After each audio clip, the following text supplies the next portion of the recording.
Hello everyone and welcome back to another video. This is Eisenherz with part 5 of my cEDH Masterclass mini-series. Never counter the Dockside, just counter the payoff, is a piece of advice you might hear from somewhat advanced cEDH players. And generally speaking, this statement holds up, because when you have a counterspell in hand, it is usually the best option to use it as late as possible. This way you can make your opponent spend more resources, and you can also draw out more of your other opponent's interaction by sandbagging your counterspells. But is this always the correct play? In my videos on how to sandbag like a boss and how to play control, I explained that in order for a single counterspell to pull as much value in a 4-player pot as it would in a 1v1 game, it needs to be cast after 3 of your opponent's spells were put on the stack, so that the 1 card you lose also makes the whole pot lose 1 card. You want your counterspells to be at least a 3-4-1. However, I also explained that there is an exception to this: card draw engines. This is because whenever you counter a card draw engine, the single spell you lost denies your opponent something between 3 to 30 cards over the course of a game, so it again becomes at least a 3-4-1. So when a counterspell denies multiple cards over the course of a game or turn, then it is worth casting it. But as I just explained, the cards don't actually have to already be cast. Sometimes it's enough or even better to deny potential cards or gameplay actions. And that's where we come back to Dockside on the stack. Do we let it resolve or do we counter it? Well, it depends on the resources your opponent has access to and how far they develop the two main axes, mana and cards.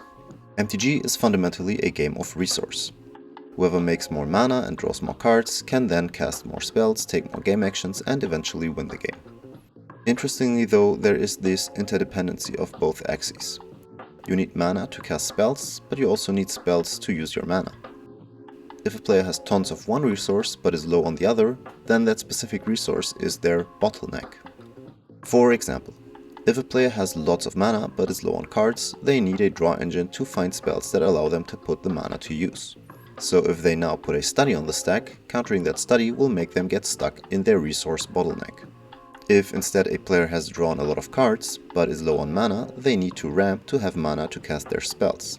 So if they now put a Dockside on the stack, countering that Dockside will also make them get stuck in their resource bottleneck.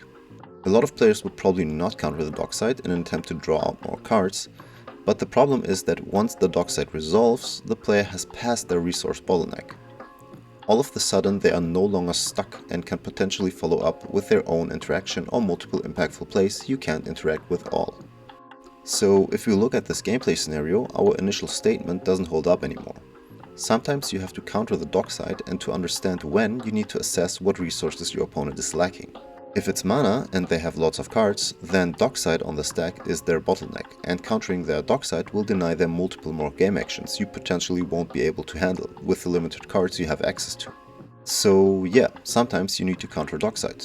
Understanding the interdependence of our main resources, mana and cards, the law of the minimum dictates how many impactful game actions a player can make. And especially the idea of bottlenecks in development and progression can not only help you interact better with your opponents, but also make better decisions for your own game, like what to tutor for or when to cast a ritual or a draw engine. And that's it. I hope you learned something today. Make sure to like, share, comment and subscribe. As always, thanks for watching. This is Eisenherz and auf Wiedersehen.